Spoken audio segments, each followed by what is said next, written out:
स्वागत है आपका आज के एपिसोड में। चलिए शुरुआत करते हैं पिछले अभ्यास प्रश्न से।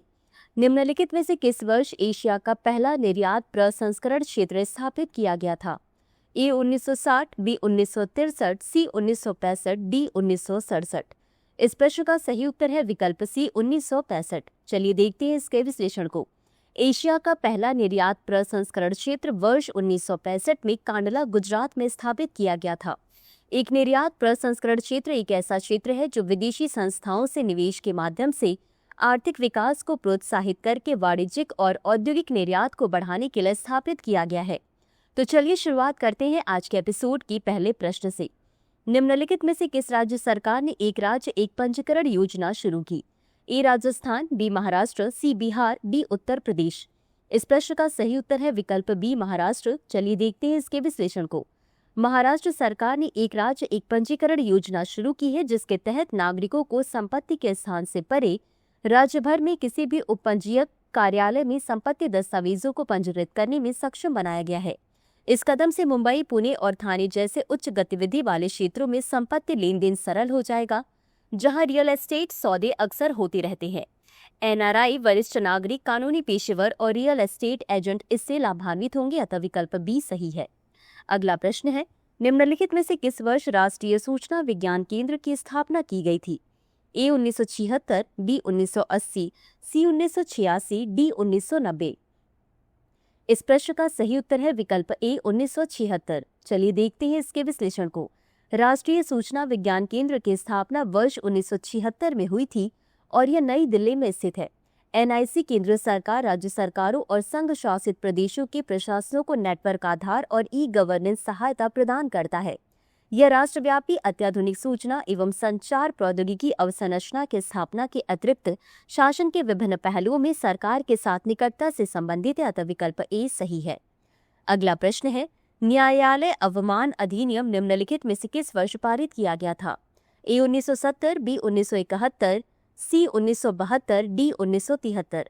इस प्रश्न का सही उत्तर है विकल्प बी 1971। चलिए देखते हैं इसके विश्लेषण को। न्यायालय अवमान अधिनियम वर्ष 1971 में पारित किया गया था। न्यायालय की अवमानना न्यायिक संस्थानों को प्रेरित हमलों और अनुचित आलोचनाओं से बचाने का प्रयास करती है तथा इसके अधिकार को कम करने वालों को दंडित करने के लिए एक विधिक तंत्र के रूप में कार्य करती है। जब संविधान को अपनाया गया था तो न्यायालय अवमान को भारतीय संविधान के अनुच्छेद 19(2) के तहत भाषण और अभिव्यक्ति की स्वतंत्रता पर प्रतिबंधों में से एक बनाया गया था, अतः विकल्प बी सही है। अगला प्रश्न है, निम्नलिखित में से किस राज्य में पिपराहवा स्तूप स्थित है? ए मध्य प्रदेश, बी बिहार, सी उत्तर प्रदेश, डी उत्तराखंड। इस प्रश्न का सही उत्तर है विकल्प सी उत्तर प्रदेश। चलिए देखते हैं इसके विश्लेषण को। पिपराहवा स्तूप उत्तर प्रदेश के सिद्धार्थनगर जिले में स्थित है। ऐसा माना जाता है कि यह प्राचीन कपिलवस्तु भगवान बुद्ध की जन्मस्थली है। 29 वर्ष की आयु में गौतम बुद्ध ने घर छोड़ दिया और धन संपत्ति को त्याग कर तपस्वी जीवन शैली या चरम आत्मानुशासन को अपना लिया। निरंतर 49 दिनों के ध्यान के बाद गौतम को बिहार के एक गांव बोधगया में एक पीपल के वृक्ष के नीचे बोधि या ज्ञान की प्राप्ति हुई। बुद्ध ने अपना पहला उपदेश आषाढ़ पूर्णिमा के दिन उत्तर प्रदेश में वाराणसी के पास सारनाथ गांव में दिया था। इस घटना को धर्मचक्र प्रवर्तन के नाम से जाना जाता है, अतः विकल्प सी सही है। अगला प्रश्न है, रविंद्रनाथ टैगोर ने निम्नलिखित में से किस वर्ष विश्व धर्म संसद में भाषण दिया था? ए 1929, बी 1930, सी 1931, डी 1932। इस प्रश्न का सही उत्तर है विकल्प ए 1929। चलिए देखते हैं इसके विश्लेषण को। रविंद्रनाथ टैगोर ने वर्ष 1929 और वर्ष 1937 में विश्व धर्म संसद में भाषण दिया। उन्हें गुरुदेव, कबीर गुरु और बिस्वा काबी भी कहा जाता है। उन्हें आधुनिक भारत का उत्कृष्ट रचनाकार कलाकार माना जाता है। W.B. येट्स द्वारा उनकी प्रशंसा की गई है। रविंद्रनाथ टैगोर एक बंगाली कवि, उपन्यासकार और चित्रकार थे जो पश्चिम में भारतीय संस्कृति को प्रस्तुत करने में अत्यधिक प्रभावशाली थे, अतः विकल्प ए सही है। अगला प्रश्न है, निम्नलिखित में से किस वर्ष अल्ट्रा मेगा नवीकरणीय ऊर्जा पावर पार्क योजना शुरू की गई थी? ए 2010, बी 2012, सी 2014, डी 2018। इस प्रश्न का सही उत्तर है विकल्प सी 2014। चलिए देखते हैं इसके विश्लेषण को।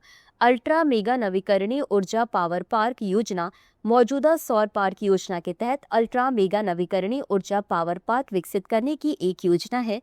नवीन एवं नवीकरणीय ऊर्जा मंत्रालय द्वारा वर्ष 2014 में शुरू की गई थी। सोलर पार्क योजना भी MNRE की एक योजना है जिसके तहत देश के विभिन्न राज्यों में अनेक सोलर पार्क स्थापित किए जाएंगे।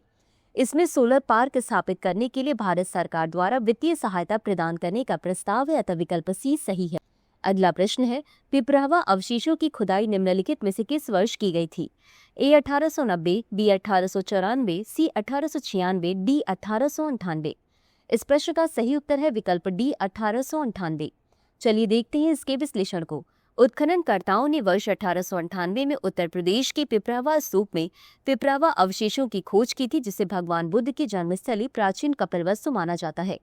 अवशेषों में हड्डियों के टुकड़े, क्रिस्टल के ताबूत, सोने के आभूषण और अन्य अनुष्ठानिक प्रसाद शामिल है।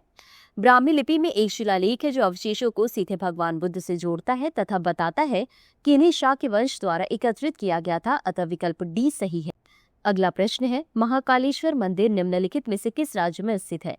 ए मध्य प्रदेश, बी उत्तराखंड, सी तमिलनाडु, डी राजस्थान। इस प्रश्न का सही उत्तर है विकल्प ए मध्य प्रदेश। चलिए देखते हैं इसके विश्लेषण को। महाकालेश्वर मंदिर भगवान शिव को समर्पित है। हिंदू धर्म में अत्यधिक धार्मिक महत्व रखता है। यह मंदिर मध्य प्रदेश के प्राचीन शहर उज्जैन में स्थित है। यह रुद्र सागर झील के तट पर स्थित है जो इसके आध्यात्मिक परिवेश को बढ़ाता है, अतः विकल्प ए सही है। इसी के साथ अंत में देखते हैं आज के अभ्यास प्रश्न को।